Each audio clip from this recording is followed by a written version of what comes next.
What's up, potheads and political junkies? You're watching Cannabis Culture News Live. I'm Jeremiah Vandermeer, broadcasting from the downstairs set of our show here at 307 West Hastings in downtown Vancouver and Amsterdam at Cannabis Culture headquarters. We're broadcasting downstairs today. We'll probably be back upstairs next week. The sound is a little bit better up there. There's other things that are good about it up there.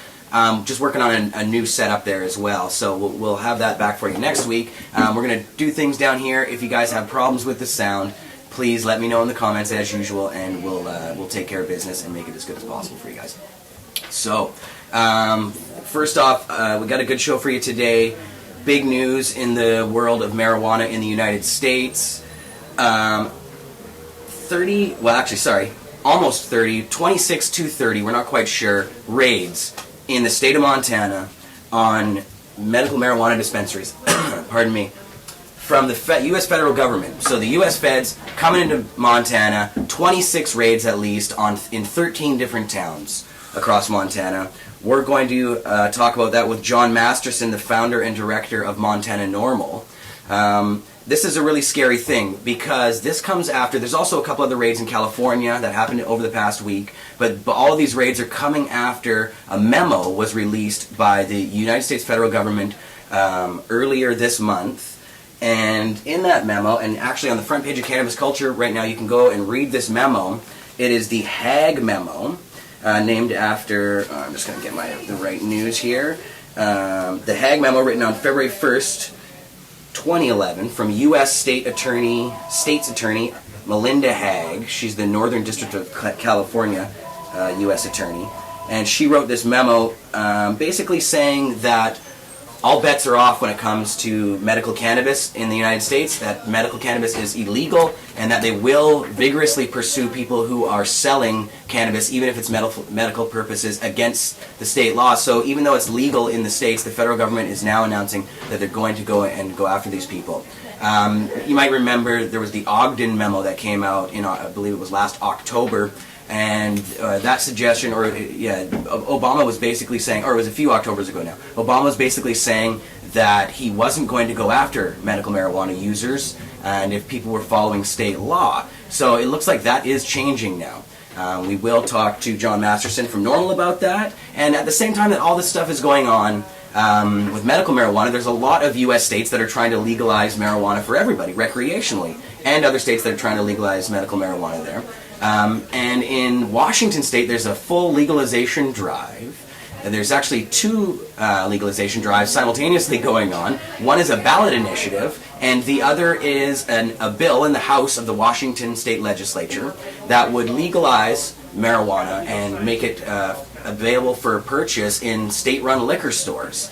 And Jodie Emery, our own Jodie Emery, who's sitting behind me here, was invited to speak in Washington in support of the bill and basically talk about the economic benefits of the legalization of marijuana. So I'm going to get into that. I'm going to play you Mary Lou Dickerson, the legislative representative who put the bill into play. I'm going to play her testimony, and I'm also going to play Jodie's testimony, and we're going to talk to Jodie about what she did down there and what's going on, and we're also going to get Jodie to tell us about the latest on Marc, her husband Marc Emery. Of course, you know who that is. The activist who made all this possible and everything that you're watching now, Cannabis Culture and all of it possible. He's in jail in the U.S. for selling marijuana seeds on the internet. And so we'll talk to Jodie about that. I don't have a lot of news items for you guys today. Just quickly breeze over a couple things. Nate Dogg, my homeboy Nate Dogg, one of the crooners of the gangster rap world, died, unfortunately, a few days ago at the age of 41. So he was a big pot advocate. He sang about pot all the time. I smoked a heck of a lot of weed listening to him singing about pot. So, check out Nate Dogg's stuff. Obviously, a lot of people know who Nate Dogg is. If you don't, you gotta check it out. But yeah, it was sad to hear that he was only 41. I guess he suffered a stroke, and there had been other things. He had been having medical problems for a few years now. So that's really sad. There's other pot entertainment news on the front page of Cannabis Culture right now. Comedian Zach Galifianakis appeared on Saturday Night Live last weekend with a hilarious monologue where he basically advocated the legalization of marijuana. It's on the front page of Cannabis Culture now. There's a story called Saturday Night's All Right for Fighting for Drug Legalization. Check that out.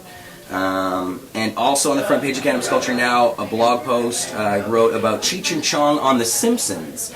So one of the most recent episodes of The Simpsons featured Cheech and Chong, and Homer actually becomes Cheech's new counterpart when Chong quits. So it's a hilarious episode. Check it out. There's a link to it on the front page of Cannabis Culture right now. And actually, most of the stuff I'm talking about, I haven't put those in the show notes, but I will. All the stuff that we're going to talk about on the show today, you can go to the show notes, you can consult that page, and there's links to all the stories we're discussing here. So it's a good companion when you watch the show to actually be able to have the information that we're talking about right in front of you. Anyways, I'm just going to go check out the comments and see how everybody's doing. Oh yeah, RIP Nate Dogg, nice. Awesome to see you guys in the comment section. And if you have some questions and stuff later, I'll be hitting the comments up to see if I can get anything from you guys maybe for Jody to answer some stuff on, and maybe for one of our guests. I really want to start using the comment section more. I know I always say that, but you guys are so awesome that come and watch the show and tag along and see the whole thing and write to us. So we definitely should be consulting you guys more often. Alright, so I guess the first thing I wanted to do was actually play you the testimony in the Washington State Legislature of Representative Mary Lou Dickerson, who is sponsoring this new House Bill 1550, which would legalize pot in Washington State effectively, and make it available for retail purchase in stores, in government-run liquor stores. Now, the bill would also make it legal to grow your own pot in your house and allow you to have a 50 square foot garden, which is pretty cool. That's twice the size of Proposition 19's allowance for the home growing in California there. And so that's cool. There also in the bill are rules that would allow people to grow industrial hemp. And you could purchase a license to grow industrial hemp for $5,000, and you could also purchase a license to grow cannabis for supplying the government liquor stores. Now, I'm not sure how that would really work. I guess the government would be the ones deciding on who actually gets to supply those liquor stores, but it's the bill and everything else is on the front page of Cannabis Culture right now. You guys can check that out. And I'm just going to play this Mary Lou Dickerson clip here to start us off, and it's really great. She was fantastic, I thought, in her testimony, and what she talked about was, you'll see, she talks a little bit about the history of hemp and marijuana and why it would be important in the state of Washington to legalize. So check this out, and I'll talk to you afterwards. Mr. Chair, members of the committee, for the record, I'm Representative Mary Lou Dickerson. In these trying times, do you think that $440 million in new revenue would be of interest? I hope so. The $440 million is split, as Jeff said, between health, substance abuse, prevention and intervention, and for the implementation of the bill through the Liquor Control Board and agriculture. So what would it buy? There would be $272 million that during the biennium that would go simply to health care, and it's up to us to make those decisions. That could be the basic health plan, it could be maternal and infant care, it could be disability, lifeline medical. It's totally up to the legislature to decide. Another $72 million in substance abuse prevention and intervention. And it's my hope that we would decide to target a lot of that money to youth. Finally, the 5% would be left, as I said, to go for implementation of the bill and a small split between cities and counties. That leaves an additional $77 million in undesignated general fund money, quite a bit of money. Let's do just a little bit of history about hemp. This was new to me, so I assume it's going to be new to many of you. But the United States has a long history regarding hemp. Thomas Jefferson was quoted quite a bit about hemp, and one thing that I'll quote is that he said that hemp is of the first necessity to the wealth and protection of our country. The history of hemp in the U.S. goes back, however, to the beginning, goes back to the founding of Jamestown, one of our first settlements. and they had the first cannabis law, and it wasn't banning cannabis, it was doing the opposite. It was telling farmers they had to grow cannabis. Cannabis was used as legal tender from 1631 until the early 1800s. It was used in textiles for Old Glory, our flag. It was used in the first two drafts of the Declaration of Independence. So it's been part of this country for a very long time. Fast forward to the 20th century, and almost every adult in the country at the dawn of the 20th century knew about cannabis, yet doctors didn't believe it was habit forming, and they didn't believe that it caused antisocial behavior or violence. Then in 1937, with only one hearing and by a voice vote, Congress decided to ban cannabis. They did so against the very strong objections of the American Medical Association. So what's happened in the last 70 years of prohibition? Well, at the point that it was banned, about 60,000 Americans used cannabis. Now we're at 25 million to 50 million people use cannabis regularly per year. I don't think prohibition has worked. We need something new, and that something is to legalize, to regulate, and to tax cannabis. Now let me be clear, I don't support legalization because I want to see more people use cannabis.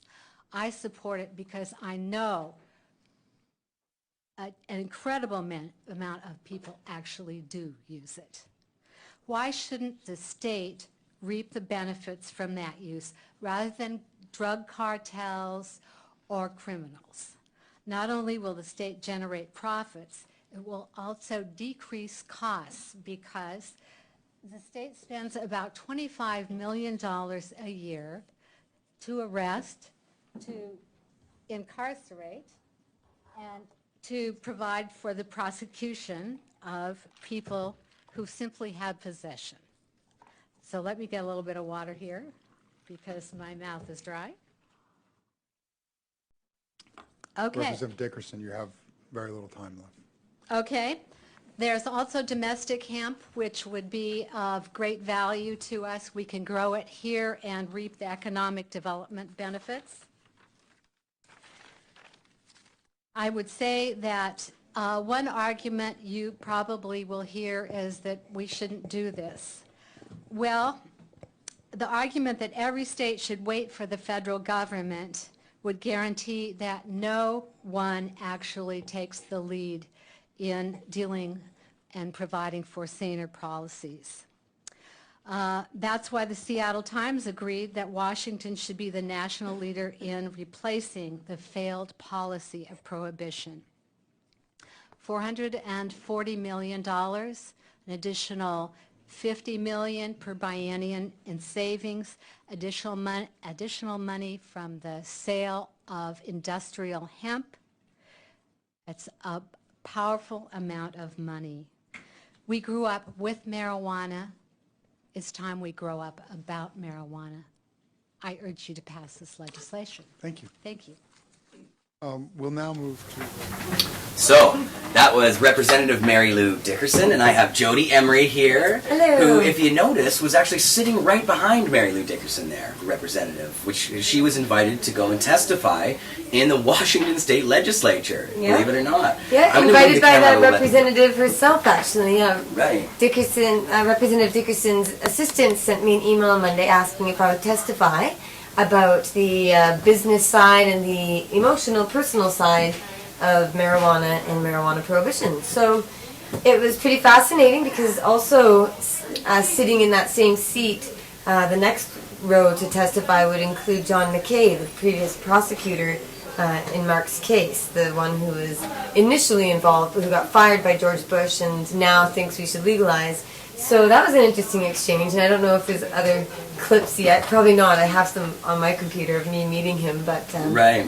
If you guys want to watch any of these clips, the whole entire thing is on the front page of Cannabis Culture right now and in the show notes. So if you just go to the story that's titled... what the heck is the title now? You know what? I don't have it in front of me. Washington. Just go on the front page. It's there. Yeah, it says Washington in it. So. And I will be Canvas. writing a blog about it with some photos of me with John McKay and other people. And yeah, it was a great time. So Jodie, what was it? We're going to watch your clip, but how did they get a hold of you? What happened? I just got an email in the Chicago airport on my way home from visiting Marc down in Georgia, and it was from the representative's assistant. And Right. she said, we have this panel, I know it's short notice, but I need to get some expert witness to testify before the Ways and Means Committee about legalization. And the Ways and Means Committee is all about the financial side, it's about the budget. So when you watch the videos of the testimony, the reason we're all talking about the economic benefits and not so much the other parts about cannabis being wonderful and all that, and medical marijuana, it's because this is about convincing these Republican and Democratic representatives to approve marijuana legalization because it would help the economy. So that's what we were all there for, and I was quite shocked when I got the email. I didn't even know if it was real. I was like, this is incredible, really? So I knew I had a staff meeting on Wednesday. We had set our staff meeting here at Cannabis Culture headquarters. But I changed it to Thursday and hopped an early morning flight and got down there so I would be able to take part, and it was quite an awesome experience. Nerve-wracking, but I think it went well.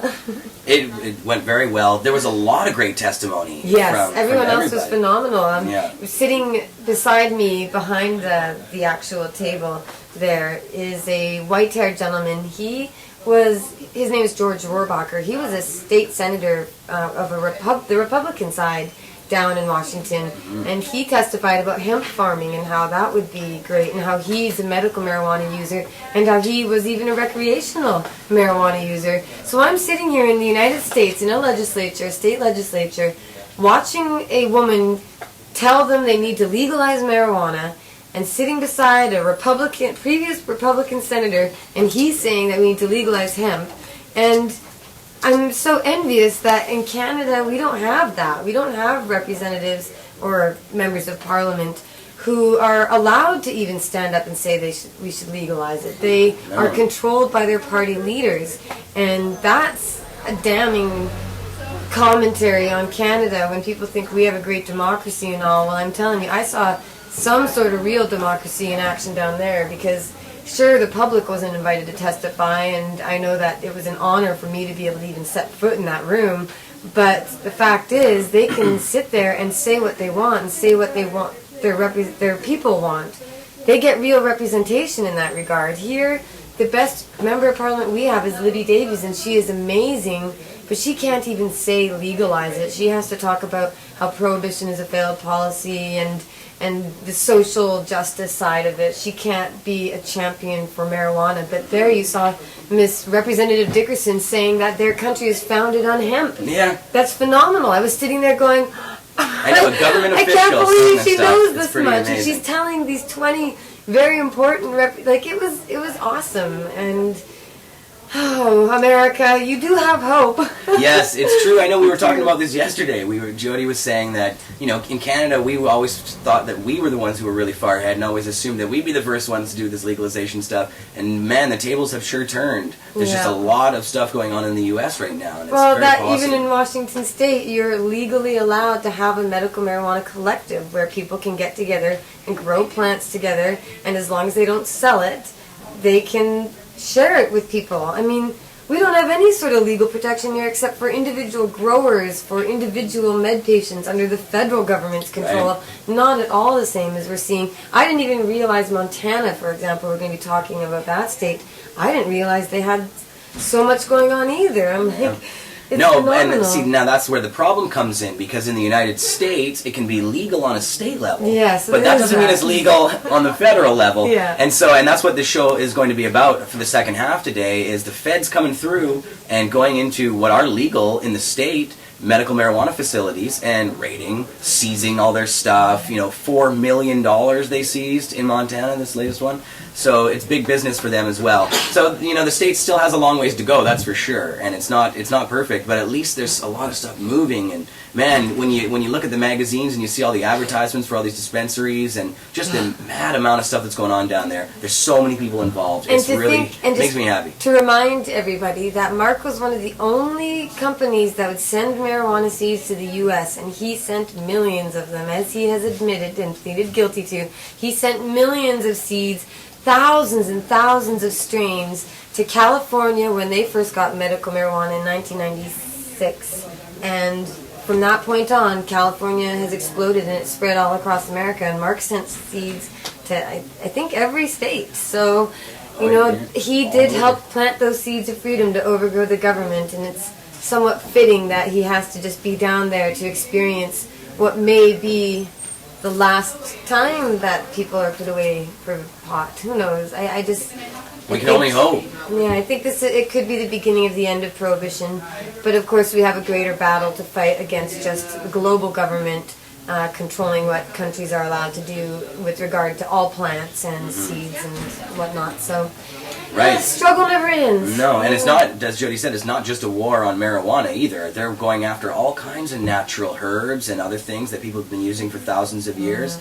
So, you know, until all the prohibitions are gone, all of them, we're not going to be fully safe from everything. But yeah, Jody, I want to play the clip now of you in Washington, and then on the other side we'll come back and talk a little bit about it. So here it's Jody in the Washington State Legislature. Check this out. First panel, I understand that there's some travel. My name is Jodie Emery, and I am here from Vancouver, British Columbia, Canada.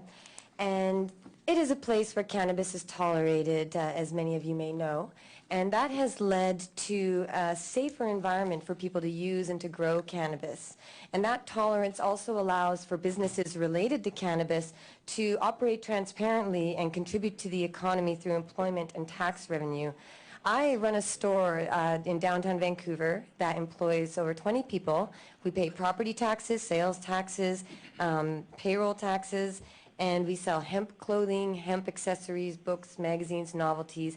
We don't sell cannabis, so that's not at all involved. But the fact that we're able to be so successful and to contribute so much to the community just in a business that relates to cannabis, I think says a lot. The business was actually started by my husband, Marc Emery, in 1994, and he started selling cannabis seeds through the mail. He contributed taxes on that through his own personal income tax, through sales tax, property tax, and all the rest of it. And he was actually indicted here in Washington State in 2005 for conspiracy to distribute the marijuana seeds, and he was extradited last year and is currently serving a 5-year sentence down in Georgia, a plea deal that he took. I think it's obvious to say that if your loved one is taken away and imprisoned, it leaves an enormous void in your life. I struggle with loneliness. I struggle without him being there. I worry about his safety, and that has caused a lot of harm to me and to all of his family and loved ones, and he has hurt nobody. And he's just one of hundreds of thousands of people across America who have lost family members and friends, not only to the prison system where they're not able to contribute to society, but the money spent on imprisoning them could have been used in much better ways to help through society's programs, health services, anything else like that, instead of locking them up. So I do believe that the harms caused by prohibition are actually too costly to continue any further, and it actually diverts money and resources away from healthcare and services and prevents the growth of a very viable, profitable industry in both cannabis and hemp production. So we need to bring that money into the legitimate economy, take it away from the gangs, take it away from organized crime, and allow people to operate openly, transparently, pay their taxes, contribute to society, and that would very much help out. So I support and thank Ms. Dixon for having me here. Hi, Chairman Hunter. There we go. Awesome. Cool. Yeah, that was really great, Jody. That was excellent. And so you touched on a couple points there. You were talking, obviously you said this was the House Ways and Means Committee, so it was the economic stuff you were talking about. But you were also talking about the Marc situation and that kind of thing. And so how did it go over well? Do you think everybody afterwards, did they say good job and everybody liked what was happening? Yeah, I think I was told that it was nice to have more of a personal element to it because, you know, when you're talking about money and budgets, it's not very personal. So just to tie in the fact that the drug war hurts people, and that's another reason it's costly, not just financially costly, but it hurts families, it hurts communities, it takes people out of the working economy. It's just not worth the cost. So, Right. so I think it was well received. I mean, I know that the legislative assistant, and she was blown away, and she even said, "You did better than John McKay. We'd have you back before him." And the representative also was very pleased with it. So I'm glad I did well. I did take notes. Normally when I speak, I never really take notes at all. I like to just say what's on my mind. But in that place, you have to, there are a few things I wasn't supposed to go off into. Like, it wasn't about Marc. I wasn't supposed to talk about his crime and how he's a political prisoner and all that. You'll realize I didn't really touch on that. The point was to focus on the business side and to be able to show them how we are a successful business and we don't even sell cannabis. And that's kind of the funny side about it, is when I was getting the ride from the airport to Olympia, it's an hour-long drive south of Seattle, I was explaining how Canada has gotten so backwards, how our government has done a lot of really horrible things, and I was surprised to realize that Americans and even people in Washington State think that we're some sort of playground of weed up here, that Vancouver has coffee shops and freedom everywhere or something. I mean, I know Vancouver had a very long reputation, especially with Marc's work here through the 90s and the 2000s. Amsterdam, man. It's a beautiful place. It still is. But people don't realize that we don't have the freedoms that a lot of states do. We don't have a local medical marijuana program. Like I said, it's federal. There's only 4,000 people across Canada who have a license to use it legally. So here in BC, there's a lot of people who are still busted. They lose their homes, their jobs. We don't have a whole lot of compassion clubs. More of them are opening, but still not quite enough. We don't have coffee shops where you can buy weed. People still have to buy weed off the street or from friends if they don't have a medical ability to do so. So Vancouver, to their surprise, was not as tolerant and flowing with riches of cannabis freedom, shall I say. But so I had to say, well, you guys are actually a bit further ahead than us, but that's not what my testimony was supposed to be about. No. It was supposed to be about what I've observed from up here. You'll notice it said just Vancouver, BC resident. And I can say that our business, just related to novelties and hemp, and we don't sell anything illegal, we're still doing very well, and that's helping. We pay payroll taxes, income taxes, a sales tax, property tax. I mean, we contribute to the city and to the BC economy. So that's why it's not a problem, and that's what I was there to let them know is possible in just one example. You did such a great job, Jodie. It was really awesome. Yay. And you guys go to the front page of Cannabis Culture, watch the rest of the videos. There's 4 of them there embedded. The rest of the testimony was great. Everybody was supportive, except there was 2 police officers who also spoke. No, one was he was a representative of the Association of Mental Health Workers or something, and one was the sheriff. Right, yeah. So they were both there protecting their job. One was the drug rehab guy, one was the police that's still serving. But you know, you've got the former district attorney, plus city councilors, plus many others who gave amazing testimony. Former senators. Totally burying the opposition. All they had, the opposition, was, think about the children, is what he said. That's literally what he said, and that's all it is. And I wanted to sit up and scream, well, you're the one putting children in jail, and you're the one getting children into gangs, and you're the one taking parents away from their children, so what about that? But, you know, you have to hold your tongue. Yeah, you can't quite say it like that. Although one guy, he did go a little further, and he kind of like... The lead representative, it's true. What he said is absolutely true. He was very emotional, and I've said almost identical things amongst friends before. But there are 2 different topics you're never supposed to raise, and that's right, especially in front of a legislature. The Nazi and fascist. You know, it's true that a lot of things happening right now are comparable to what happened leading up to the Holocaust and Nazi Germany's the horrors. Right. But fascist dictatorship. It's hard to convince other people to take you seriously when they don't have the context. Like, I know the truth about everything. I think a lot of you know what I mean when I say that. If you're in, you know what's going on in the world.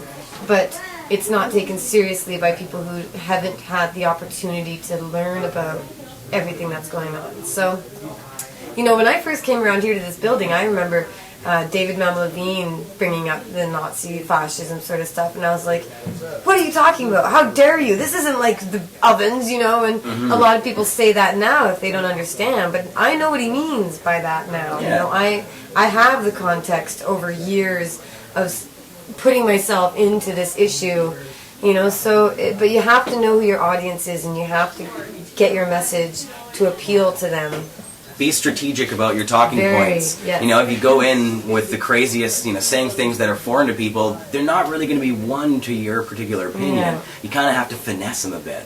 And, you know, and I think everybody else did a really great job of that in the testimony. I liked all of it. I thought it was fantastic. Oh, it was. And again, when what he said was written out, I'm like, this is absolutely accurate and well put. It's something Marc would easily say himself. Yeah. but in that room, I can just tell you there were a few eyebrows raised. So if you ever have the opportunity out there to be on radio or to like present our side of the argument, just try and keep emotions in check. And I try to do that myself because that's how you're best taken seriously. And that's the point of being heard, is not to show how angry or upset you are.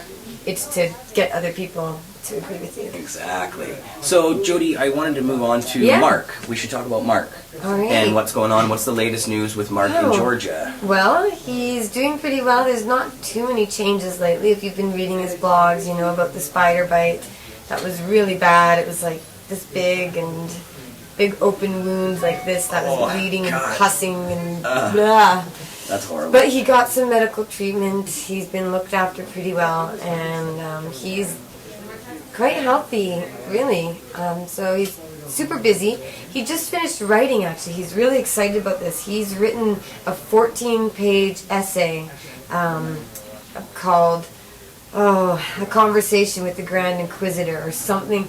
He said it's his best work he's ever written, and some of his fellow inmates who are his friends, who have been reading all of his works, read it and said, this is a whole new level. This is something entirely new. You know, like they were blown away by it. And Marc, he's really impressed by it, and so he can't wait for me to read it and let him know.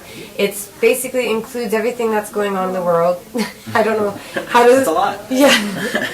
When I say that, really, it's about prohibition. It's about the government of Canada. It's about what's happening right now. It's about the tsunami. It's about the disaster abroad.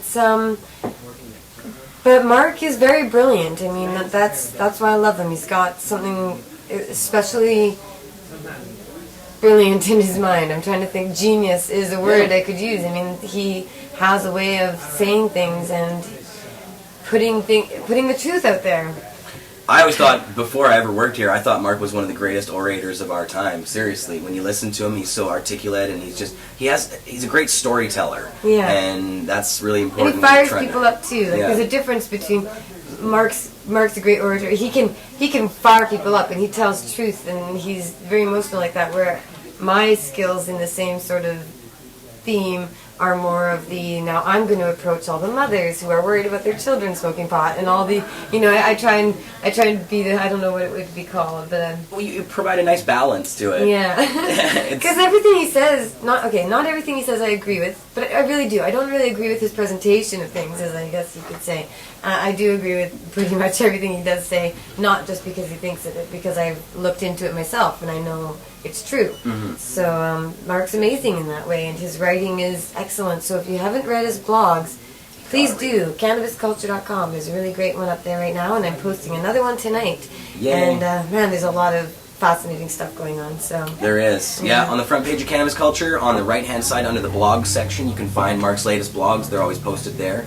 And you can also find Jodie's show that she does every week on the front page of Cannabis Culture, the Jodie Emery Show, and you just filmed a new episode today, didn't you? Yes, I did, and I showed off some new things that have been made by inmates. I guess I could show you guys too. Oh yeah, you guys got to check this out. Right. In where Marc's at, they're very creative prisoners in the prison with him, and they're able to make these fantastic things out of chip bags and other materials that they come across. So this is a purse, and it's made out of potato chip bags, and it's just folded up bags that create a solid object. And it's got these handles, these latches. It fits a lot of stuff inside. And it feels cool. And it's solid. Like it's got this. Marc said he made it especially for his specifications, he wanted it eggshell splattered blue and white with silver, so it kind of matches my outfit today. But And they must have to find chip bags that are precisely the colors they I want. think they just make it out of what they have down What there. they And they've have. got different things in those vending machines that I've never seen before, so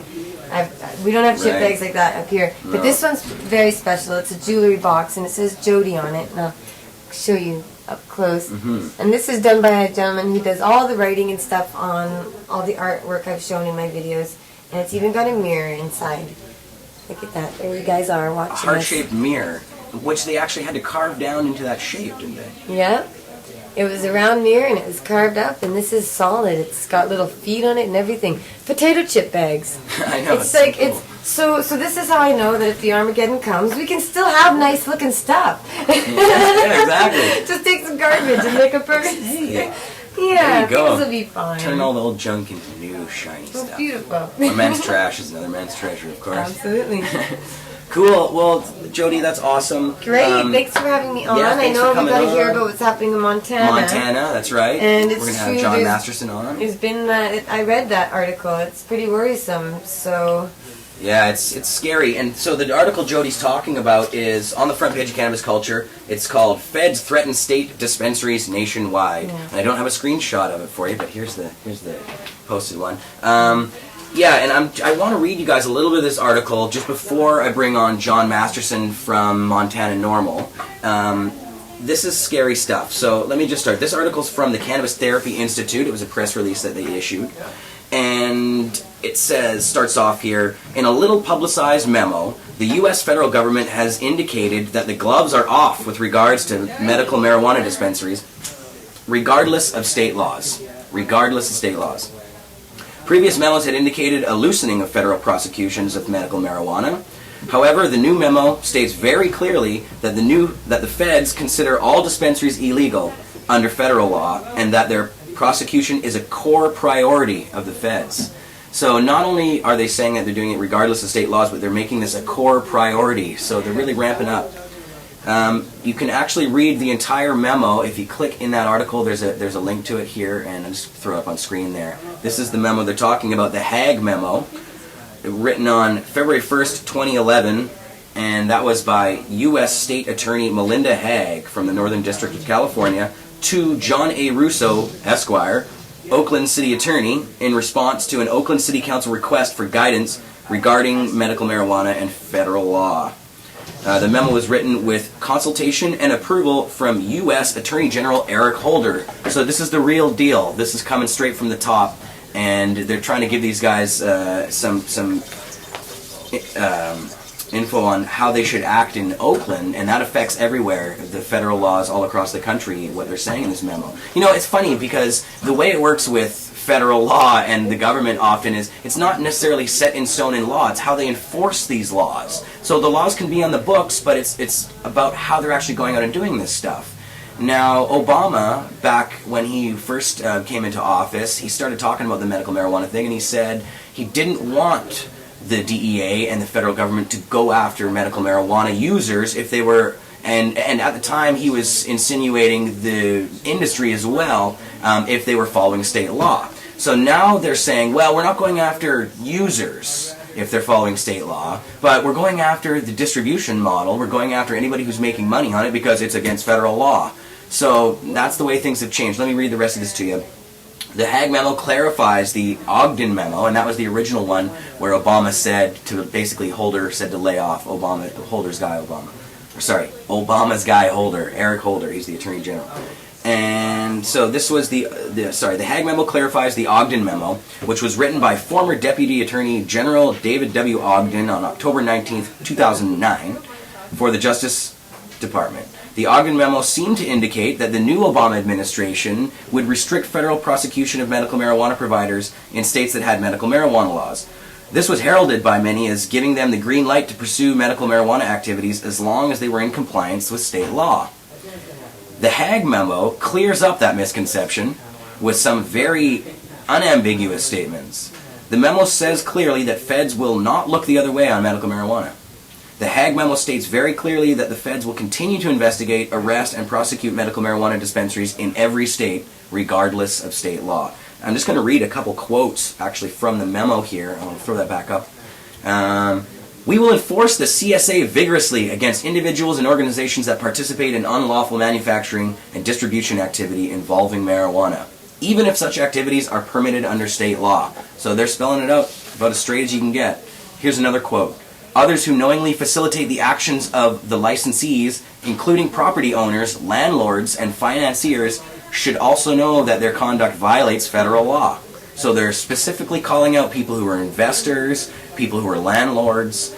This is scary language that they're using, you know? This is really going to spook people because maybe a landlord or a business owner or somebody who has, a building owner has this space, he's going to be less likely to allow somebody to open up a medical marijuana dispensary if he feels that he's liable for that. So they're really trying to scare people. Here's another quote. As the Attorney General has repeatedly stated, the Department of Justice remains fully committed to enforcing the CSA in all states. So that's about as unambiguous as you can get. And of course, that memo came out about a month ago, and since then we've seen a bunch of different raids in California. There's another one a couple days ago here. 2 West Hollywood medical marijuana dispensaries were raided by federal agents. There's an article on the front page of Cannabis Culture with the same headline. This is John Hoffel from the Los Angeles Times. Federal drug enforcement agents Tuesday raided 2 West Hollywood medical marijuana stores in the first such actions in the city since the Obama administration decided 2 years ago to take a hands-off approach to dispensaries that abide by state law. So there actually have been other raids. Now, they've all been sort of questionable whether or not they were actually following state law, but so now they're really going after people who, you know, the legitimate guys who really are doing everything. And I'm not saying those other guys weren't legitimate. It's just hazy on exactly what's been happening. But the raids have been going on. We're just now seeing them step it up. So that was 2 in West Hollywood, but the crazy stuff going on is in Montana, where there's been 26 raids at least in 13 different towns. And that's our next segment here. I'm going to bring on John Masterson of Montana NORML. He's the founder, and I believe he's the director. So we're going to get him on the line, and we're going to discuss exactly what's going on there in Montana. You know, it's pretty harsh that they go after so many people all at once. And it sounds like they took $4 million in profits. They seize stuff when they do these raids. So they seize property. They can take kind of whatever they want. And so let's get this guy on the line here super quick. And we are downstairs today, so I'm a little concerned about the sound. I want you guys to be able to hear exactly what's going on. So I'm going to put my communication device, my lovely iPhone, on top of where the speaker is here so you guys will be able to hear properly. Sometimes it means that I can't hear the guest quite as well, but at least you guys can hear him. Hi, John. How you doing? This is Jeremiah from Cannabis Culture. Hello. Hello. Good to have you on the show, my friend. What should we talk about? Well, I wanted to ask you about Montana, obviously, and the federal raids that are going on there. I've just kind of set things up for the viewers who are watching right now. Told them about the at least 26 raids across 13 different counties or towns. Is that right? That's right. The statement released by the Justice Department stated that there was 26 search warrants, and so some of those search warrants were, for example, the business and the residence of the owner of a dispensary. The most dramatic one was in Helena, Montana, which is the state capital, and there was a rather large, it's a 50-yard long, 50-meter long greenhouse just on the edge of the city, which had, it was a big, for Montana standards, a big marijuana farm, and it's been a upstanding member of society as far as everyone could tell. It's been one of the major growers and providers to patients, and that was the one that a employee stepped outside to have a cigarette and was encountered by about a dozen federal agents with their guns drawn, running at full speed at him, shouting at him to lie down. The federal agents subsequently came inside the greenhouse, cut down something over 1,000 plants, and had everyone lying down at gunpoint, and basically took all customer records, all the plants, all trash, all the product, all the computers, cell phones, and then they left. Wow. So these are violent raids, a lot of them. I mean, it's not like they're being nice about it. They're going in and they're really giving it to these guys. That's what it sounds like. I understand that the raids down in Hollywood this week, they were actually wearing sort of like military gear. Oh my goodness. Wow. And so now, as you were saying, these are people, it's not like these are gangsters or just, people who aren't doing stuff according to state law. These are legitimate providers of medicine who've been doing this for a long time now. So what about that? Is there, these guys have, first of all, maybe tell us about Montana and the medical marijuana in Montana. How long have you guys had access to medical marijuana legally there? Sure. Well, our initiative passed in 2004 with a vote of 62%, which at the time was the highest of any state ever. The system created a program in which patients would get a written recommendation from their doctor, turn that recommendation into the State Department of Health and Human Services. They had to suffer from a condition that was on a list of qualifying conditions. The Department of Health would then send out a card to both the patient and, if the patient named one, that patient's caregiver or grower. There was no limit defined in the law as to how many patients the caregiver could provide for. However, there was also no definition of this, or regulation of dispensaries or stores or whatever you want to call them.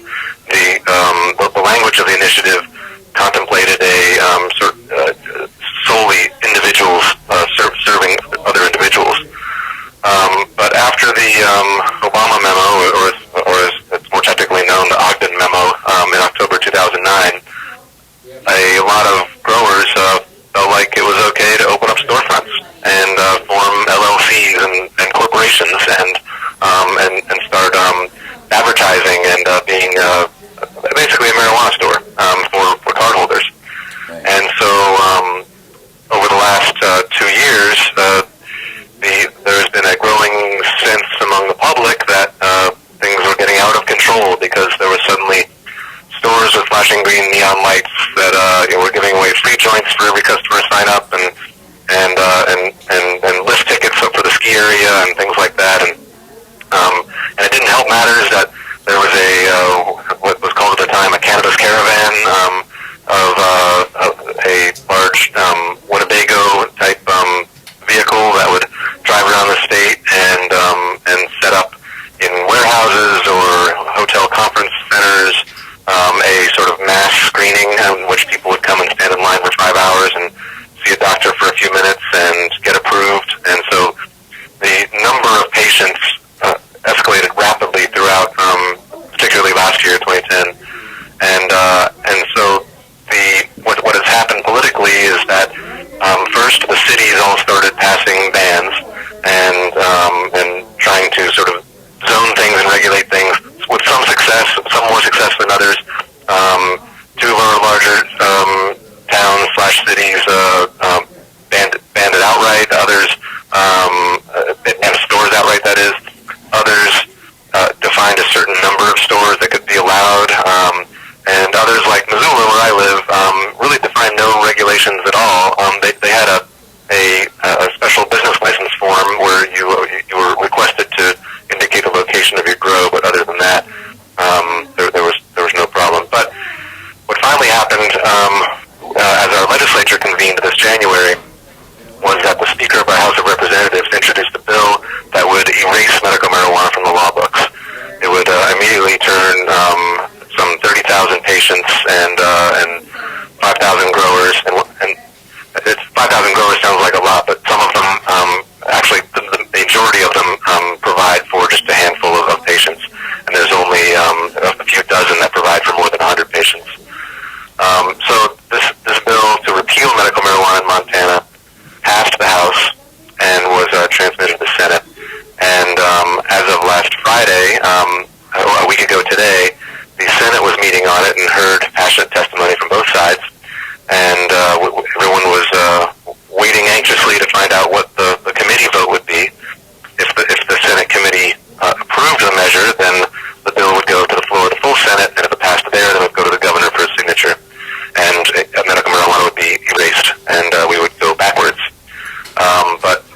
they decided to vote on Monday.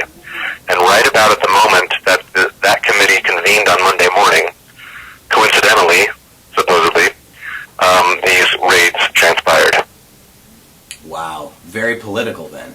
Unbelievable. Yeah, there's some who theorize that there's some sort of nefarious collusion between the pro-repeal Republicans in our legislature and federal authorities to sort of arrange things such that they could bolster their case for repeal by saying, look, this whole thing is illegal federally anyway, and look at all the money that's involved, and this is not what the voters voted for. We need to erase this and consider starting over, but the first thing we need to do is erase this. Wow. So now, what happens next then with that? You said it happened on Monday simultaneously, but did they go and do the vote then? They did the vote, and the committee deadlocked. It was 6-6 in the committee, and so that does not mean that it's that the repeal effort is dead. There is still a legislative maneuver that can be pulled to bring the bill to the full Senate, but they need a majority to vote for that maneuver of the full Senate. So we all expected it to happen on Tuesday, then we all expected it to happen on Wednesday, and we thought we had good intelligence that it was going to happen, and it just never did. And so now the rumors that I'm hearing are that the repeal folks concluded they just didn't have the votes. It just was they could get the floor, but it would not get a majority, and repeal would be dead. Now, what I understand is what they're turning to as a alternative is drafting a regulatory bill which pretty much destroys the program, but leaves it on the books. In other words, the kind of regulatory bill that says you cannot sell marijuana to anyone, you can only give it away, and patients have to suffer from terminal cancer, and that's the only condition that qualifies. That sort of a ridiculously restrictive bill. So that's what I understand they're working on now, and we'll know more in the next week or so. Wow, well, please keep us posted, and we'll be talking about it again with you for sure. I wanted just to go back quickly to the raids themselves. Is there information coming out about how much they're seizing? I heard a number about around 4 million. It was 3.6 or something like that, I heard. Yeah, that was allegedly from that one provider with a big greenhouse, who was I've heard just today that the numbers are grossly inflated, and we're not sure. Maybe they're counting like the value of some of the product or something like that. That it might not actually have all been cash in the bank, so we're not sure about that. But that was allegedly just from that one provider. And there are several others who have been raided who are fairly large operators. So the final tally might be more than that. We'll see. Of course, I always point out that how much cash does Walgreens have in the bank? How much cash does Safeway, grocery store have in the bank?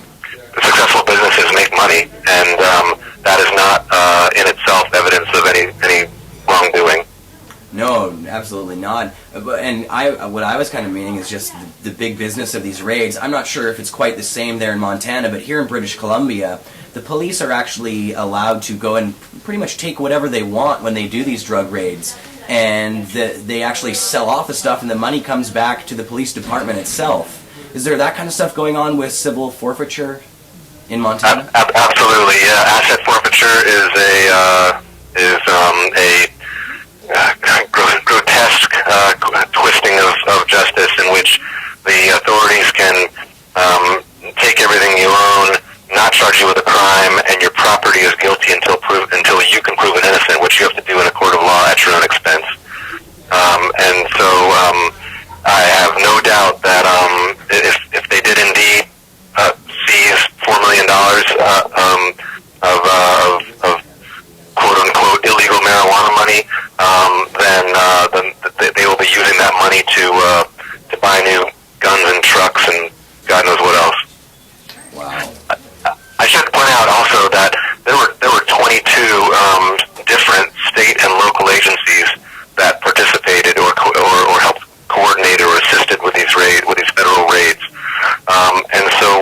my projects over the next couple of weeks is going to be to send a polite letter to all of these local agencies and quiz them as to their level of involvement, as well as whether they stand to benefit from any of these seized assets coming their way. Wow, that's a great idea. That was going to be my next question. Was, you know, are they? When they do this, how much money do they spend? I mean, how much does it cost to actually put all these agents on the job in there and doing this stuff? This is taxpayer dollars. Is there any way to get information about that, or is any of that information coming out in Montana about how much it's cost to do this? That's the other theme of my information request letters is going to be how many person hours went into this, how much of it was overtime, and what's the average wage of everyone involved. Because certainly this costs the taxpayers money, and more importantly, though, there's some 2,000 patients in Montana who are now without a legal supply.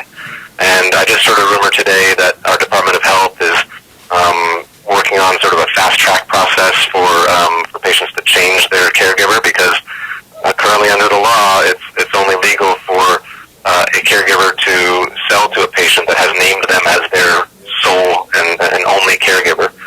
And so there's a lot of patients right now who were going to these rated caregivers who now have no legal supply. So surely some of them are breaking the law. Some of them, their condition probably allows them to sit tight and just wait for some paperwork to be processed.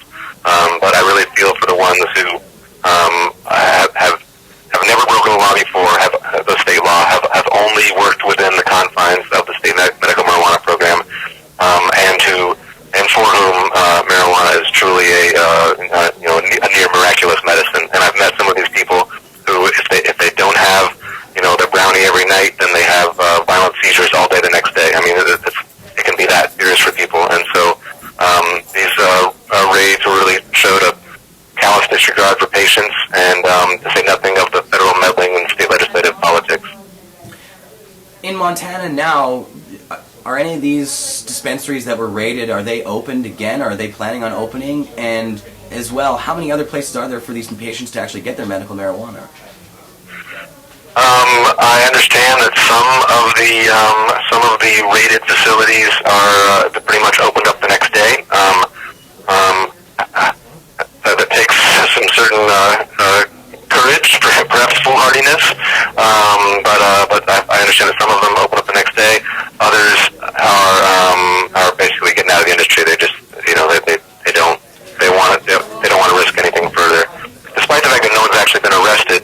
Having all your records taken and all your product taken and all your plants and tools and lights and ballasts and everything taken, I think it's probably going to force some people into bankruptcy. As far as other options for these patients, there are plenty of in our 6 or 8 sort of large towns / cities in Montana. There are other storefronts that are open for business and were not raided. So the industry is still moving along. However, but under the Montana state law, a patient must name a single caregiver, and in order to change their caregiver, they need to submit a change request to the state of Montana and wait for that change request to be acknowledged.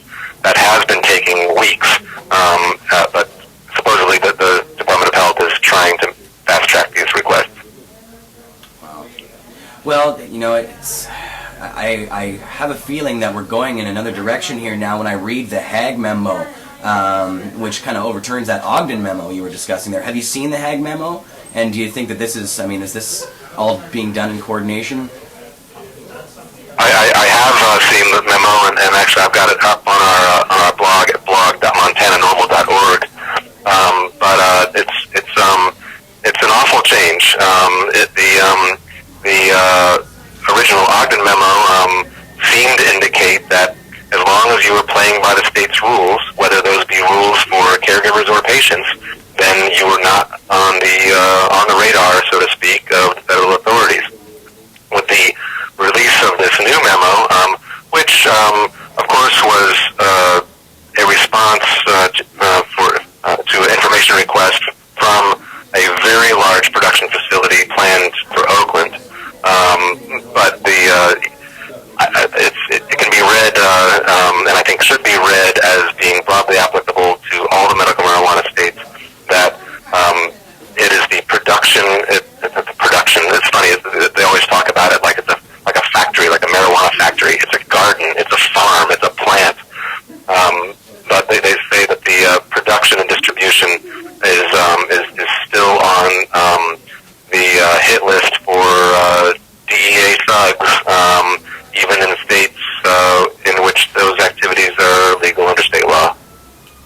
it's shocking. Just the language they use in the memo.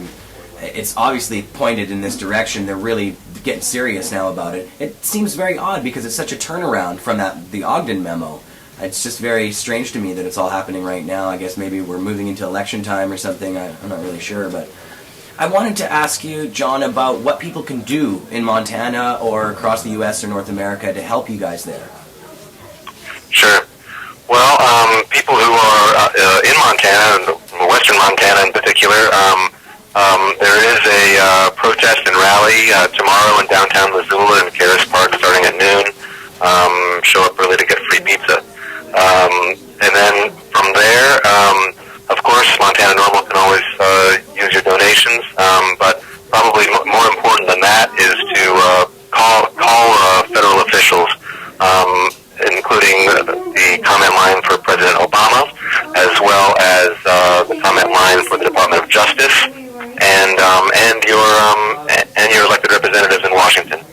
I'll provide the number for President Obama. It's 202-456-1111. That's 202-456-1111. I hope that if enough calls get into President Obama, he may see fit to call upon his boys over at the Department of Justice and ask them to please simmer down, because they're just hurting people and hurting communities and hurting patients. Yeah, wow, man. Well, hopefully we can get as many people calling Obama as possible, put the heat on these guys. That's what we really need to do. John, I thank you very much for coming on the show. I hope that you and I can keep in contact over the next few weeks here to really flesh the story out a little bit more and find out, as more details emerge, how things are going to look there in Montana. And obviously it's kind of a gauge of the nation at this point as well. So we'll definitely be watching Montana closely. Thanks for coming on. Yeah, you're welcome. And I gotta say, I mean, Montana is a small state population-wise, and people might think we're just a bunch of ranchers in the woods or something.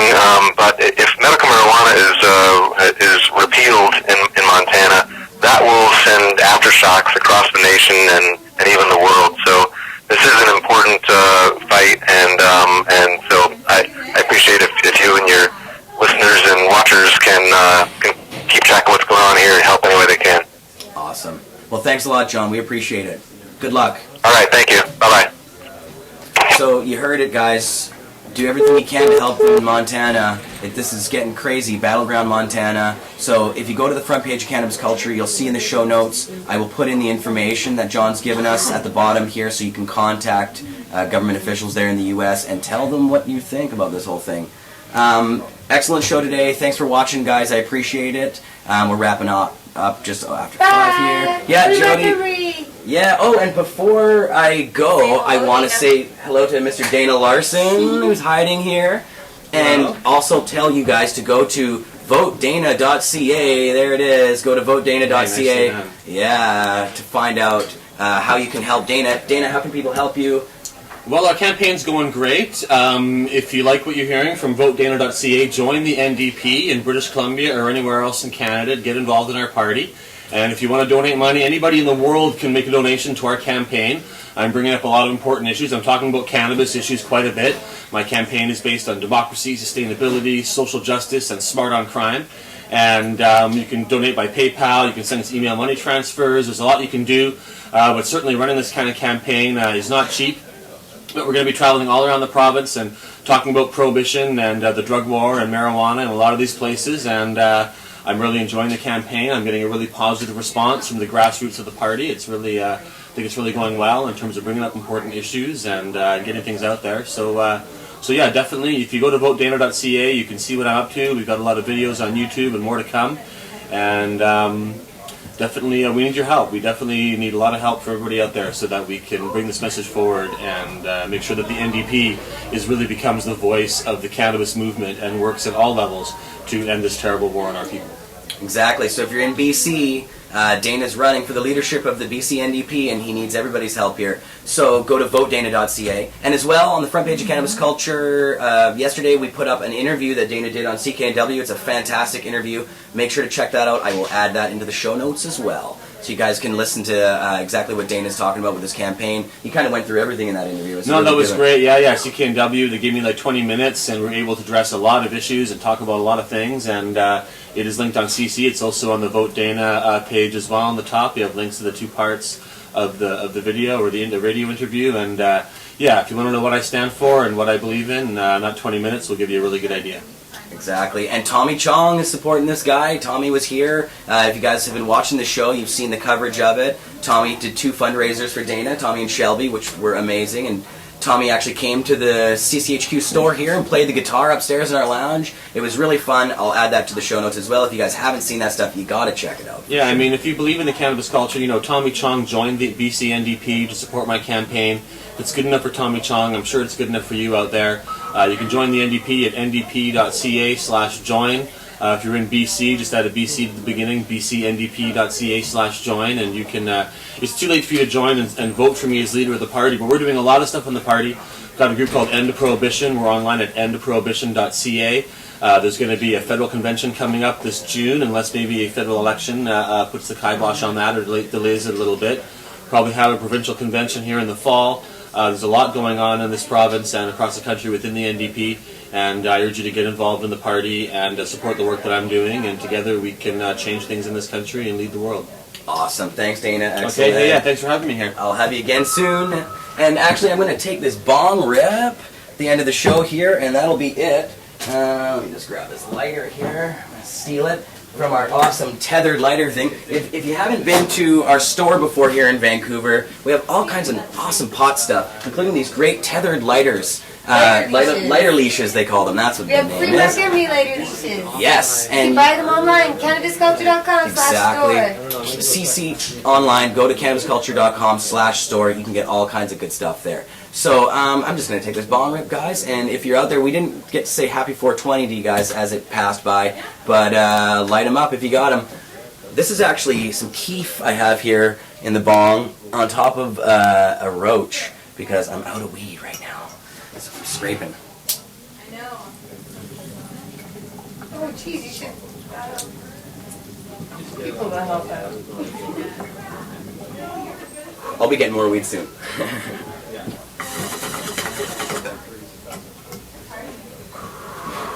Delicious. Alright guys, thanks for watching.